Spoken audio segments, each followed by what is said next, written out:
తాకట్లో ఉన్న మీ బంగారం ఈ రోజు ఎంత ధర చేస్తుందో కొమ్మూరి గోల్డ్ వాళ్ళకి కాల్ చేసి ఫ్రీ గోల్డ్ కాస్ట్ చెక్ చేసి చెప్తారు. ఒక వెల్ ఎస్టాబ్లిష్డ్ కంటెంట్, మంచి కంటెంట్ అందించే హీరో లాగా అవ్వాలని గోలా? ఏమో నేను అదే చెప్తున్నా కదా, నాకు ఈ హీరో ఈ థింగ్స్ అని కాకుండా మంచి కథలు చెప్పాలని ఉంది. అది హీరో అవుతుందా లేకపోతే కథ వస్తువుని అవుతానా ఏమవుతుందో తెలియదు, కానీ చూసినంతసేపు అయితే అరే మావాడు మంచిగా చేసిండు, మావాడు ఎదుగుతున్నాడు. మీలాగా ఇన్ఫ్లుయెన్సర్స్, యూట్యూబర్స్, ఇప్పుడు ఫిల్మ్ స్టార్ట్ చేసిన వాళ్ళందరూ యూట్యూబ్లో బాగా సంపాదించేసి ఇల్లులు కూడా కట్టుకుంటున్నారు, ఆ ఇల్లు టూర్లు కూడా చేస్తున్నారు. ఇప్పటికి నేను ఒక బ్రాండెడ్ షర్ట్ కొనుక్కోవాలని ఆలోచిస్తాను. 4,000 పెట్టి షర్ట్ ఎందుకురా బాబు అని ఆలోచిస్తాను. డెఫినెట్లీ. సో ఆ థింగ్స్ అయితే చేంజ్ కాలేదు. నాకు ఏవైతే బేసిక్ నీడ్స్ ఉన్నాయో అవి చేంజ్ అయినాయి. అంటే మేము ఇప్పుడు చిన్న ఇంట్లో ఉంటుండే, ఒక మంచి ఇంట్లోనే ఇంటికి షిఫ్ట్. అప్పుడు బస్సులో ఎక్కువ ట్రావెల్ చేస్తుండే, ఇప్పుడు కొంచెం కార్లో ట్రావెల్ చేస్తుండే. ఈ చేంజెస్ అయినాయి కానీ యాటిట్యూడ్లో చేంజ్ కాలేదు. మళ్ళీ కారు పరంగా కూడా నేను మా సార్ చెప్తుండే, మహేశ్వర్ రెడ్డి సార్ అని డైట్లో ఉంటుండే.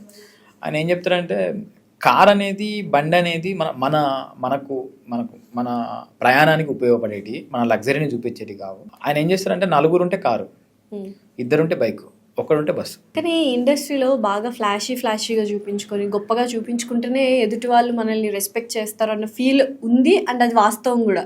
మనం ఒక ఐఫోన్ మాట్లాడాలి, ఐఫోన్లో మాట్లాడాలి, కార్లో తిరగాలి, ఆ కార్ కీస్ తీసుకొచ్చి టేబుల్ మీద పెట్టాలి, వాడు అటు చూస్తాడు, దాన్ని బట్టి మనకు అవకాశాలు కానీ మనకు ఇచ్చే రెస్పెక్ట్ కానీ ఉంటుందని చాలామంది అంటుంటారు ఇండస్ట్రీలో. అది మీకు ఎప్పుడైనా తారసపడింది? నేను ఇంతవరకు అలాంటి మీటింగ్స్కి ఎక్కువ పోలేదు. నేను నాకు ఇండస్ట్రీలో నాకున్న ఫ్రెండ్స్ చాలా తక్కువ, 3-4 ఉన్నారు. వాళ్ళకి తెలుసు నా ఒరిజినల్ థింగ్స్ నేను ఎట్లా ఉంటా, మా ఫ్యామిలీ ఏంది, వాళ్ళన్నీ తెలుసు. లేని పోకడలకైతే నేనైతే పోలేను. ఒకవేళ పోయినా కూడా నేను ఎట్లనో అట్లే పోతా. నేను ఏదైనా ఈవెంట్, ఏదైనా చిన్న బర్త్డే ఈవెంట్, ఇంకేదన్నా నేను ఎట్లనో అట్లే పోతా. ఏదైనా చూపించుకునేది మన ఒరిజినాలిటీని చూపించుకుంటే అది ఎక్కువ రోజులు సస్టైన్ అవుతుంది. ఇప్పుడు మీరైనా ఫస్ట్ మీటింగ్ మనం ఇది ఎంత ఒరిజినల్గా ఉంటే ఆ రిలేషన్షిప్ అంత లాంగ్ ఉంటుంది. చూపించుకునేది ఆ మూమెంట్, ఆ టైము తెలిసిపోతుంది. అది కూడా ఎవరు మనం అనుకుంటాం కానీ వీడు చూపించుకుంటున్నాడు అని చెప్పి తెలిసినప్పుడు అదే విధంగా చూస్తాం మనం. కొంచెం నేను ఈ ఏదైతే రియల్ వరల్డ్ ఉందో దానికి దగ్గరలో బతుకుతున్నాను నేను. అన్నెసరీ చూపించుకున్నాడు అంతా ఎందుకో. ఇప్పుడైతే కొంచెం ఫేమ్ వచ్చింది, అందరు గుర్తుపడుతుంటారు, ఫీల్ ఎలా ఉందో అప్పటికి? అది హ్యాపీ, అదృష్టం. అది నిజంగా చెప్పాలంటే సెల్ఫీలు అడుగుతుంటారు, ఫీల్ అవుతుంటారు, లైక్ కైండ్ ఆఫ్. చాలా మంది ఓన్ చేసుకున్నారు ఫస్ట్, అరే మా ఊరోడు, మనకు తెలిసిన పిల్లగాడు. ఎందుకంటే మీరు అన్నారు కదా జర్నీ ఏదైతే ఉందో అది స్టెప్ బై స్టెప్ అందరు చూస్తున్నారు. సో అది వాళ్ళకి తెలుసు, ఓకే ఈ పిల్లగాడు ఇది చేసినాడు. సో అది వాళ్ళ ఓన్ ఫీలింగ్ ఉంటుంది చూసిరా. అది నాకు అదృష్టం. మాకు నార్మల్గా ఏదో చిన్న ఊర్లో బతికేటోళ్ళము, మన చుట్టుపక్కల మన వాళ్ళు తప్ప ఏడికి పోయినా మనకంటూ ఒకరు ఎవరు ఉంటారు, ఏడికి పోయినా గుర్తుపడుతుండే. కొన్ని హోటల్స్ పోతుంటే అన్న నువ్వు తిన్నానని చెప్పి ఫ్రీగా ఫుడ్ పెడతారు. కొద్దిమంది ఏడికి పోయినా తీసుకోరు డబ్బులు. ఇదంతా ఒక్కొక్కసారి ఆలోచించినప్పుడు ఇది ఏ జన్మ పుణ్యమో. ఎందుకంటే మన సంబంధం లేని ఫీల్డ్కి వచ్చినాము, సంబంధం లేని ఫీల్డ్లో గుర్తుపడుతున్నారు. సో ప్రౌడ్ అని కాదు కానీ అదృష్టం లెక్క ఫీల్ అవుతుంది. ఇంకొక ప్లస్ పాయింట్ ఏంటంటే ఒక 5-6 years నుంచి తెలంగాణ లాంగ్వేజ్ కానీ, తెలంగాణ వాళ్ళు బయటకు రావడము, తెలంగాణ మూవీస్ హీరోస్ కూడా తెలంగాణ లాంగ్వేజ్లో చేయడం అనేది బాగా ప్లస్ అయిందంటారా? మాకు తెలంగాణ రావడము, జియో రావడము, అండ్ ఈ ఎన్విరాన్మెంట్ అంతా కొత్త. అప్పటిదాకా మనము ఆంధ్ర స్లాంగ్ పరంగా ఎక్కువ మూవీస్ చూడడము, కంటెంట్లు చూడడము, ఏదైనా చిన్న వాయిస్ ఓవర్ ఇచ్చినా కూడా ఎక్కువ దీనికి సంబంధించినవి. ఈవెన్ న్యూస్లో కూడా అవే ఎక్కువ వస్తుండే. ఇది ఫ్రెష్ కంటెంట్ రావడం వల్ల మళ్ళీ మా అందరి ఫ్రెష్ ఫేసెస్, ఆ విలేజ్ అంతా మాకు చాలా ప్లస్ అయింది. ఇప్పుడు కూడా ఏమవుతుందంటే ఇప్పుడు ఈ కంటెంట్ రిలీజ్ అయితే ఆ అథెంటిసిటీ అనేది కనిపిస్తుంది.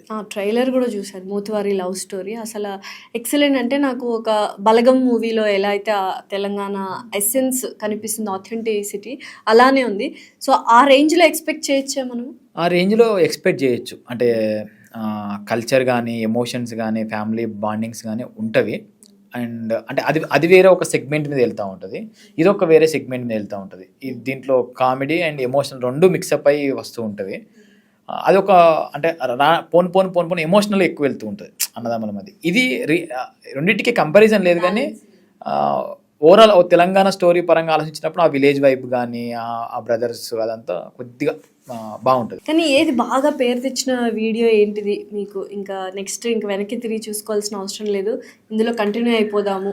నాకు బాగా పేరు తెచ్చిందంటే కీకీ ఛాలెంజ్. ఆ టైంలో అది ఇంటర్నేషనల్ వైడ్గా వైరల్ అయింది. కానీ అది చాలా తప్పు చేయడం. కిక్కీ ఛాలెంజ్ అంటే అదే కదా, అది కీకీ ఛాలెంజ్, అది తప్పు. మేము చేసింది రైట్ అని చెప్పి వైరల్ అయింది యాక్చువల్లీ. Okay okay super. ఏదైతే ఆ ట్రెండ్ ఉందో కార్ల కంచి డ్రైవింగ్ అవుతున్న కార్ల కొంచెం దిగి డాన్స్ చేయడము, అది తప్పు.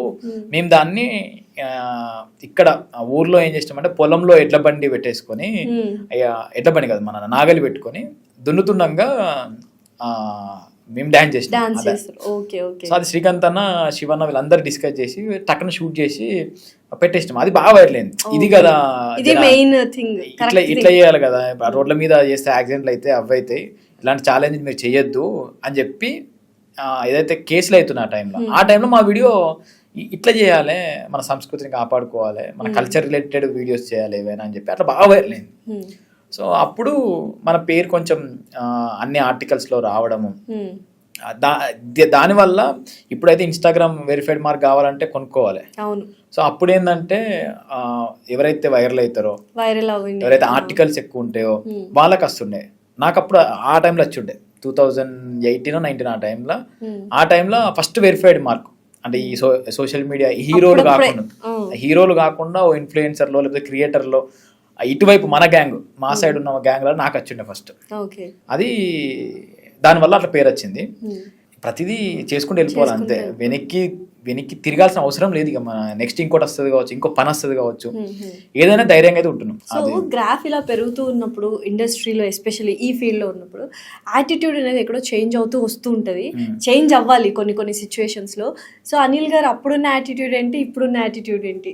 యాటిట్యూడ్ ఎప్పుడు చేంజ్ అవుతుంది అంటే మేబీ పైసలు ఎక్కువ వస్తే చేంజ్ అవుతుంది. ఇంకా పైసలు రావట్లేదా? ఇన్ని చేస్తున్నారు, మేము గోయింగ్ ఆన్, మీకు అనిపిస్తుంది కానీ థింగ్స్ ఎక్కువ అనిపిస్తాయి. కానీ ఇప్పుడు మేము పెట్టిన థింగ్స్ అన్నిటి పరంగా ఇప్పుడు సఫారీ ట్రావెల్స్ ఇప్పుడు ఒక బిజినెస్ పెట్టుకున్నాడు, వీనికి ఏంది అని అనుకుంటాం. ఇప్పటికి మేము రూపాయి తీసుకోవాలి. దాంట్లో 1 year అవుతుంది. మేము ఏమనుకుంటున్నాం అంటే కంపెనీ గ్రోత్ కావాలి. కంపెనీ గ్రోత్ అయితే వచ్చిన పైసలు దాంట్లోనే రీఇన్వెస్ట్ చేస్తాం. మేము ఎవరము 3 పార్ట్నర్స్ ఉన్నాము, 3 రూపాయి తీసుకోవాలి ఇంతవరకు. సో ఏమైనా ఖర్చు అయితే పెడుతున్నాం తప్ప తీసుకోవట్లేదు. ఎందుకు అంటే మాకేముందంటే ఇంకా ఎంప్లాయీస్ పెంచాలి, ఇంకా ఎంప్లాయ్మెంట్ పెంచి ఇంకొంచెం బెస్ట్ వేలో సర్వీస్ ఇవ్వాలి, ఒక మార్క్ క్రియేట్ చేయాలనేది ఉంది. ఇప్పటిదాకా మేము చేసిన థింగ్స్ అన్ని బ్రాండ్ బిల్డింగ్ కోసమే. సుమన్ టీవీలో మీ పర్సనల్ అండ్ బిజినెస్ ప్రమోషన్స్ కోసం కింది నెంబర్కి కాంటాక్ట్ చేయండి.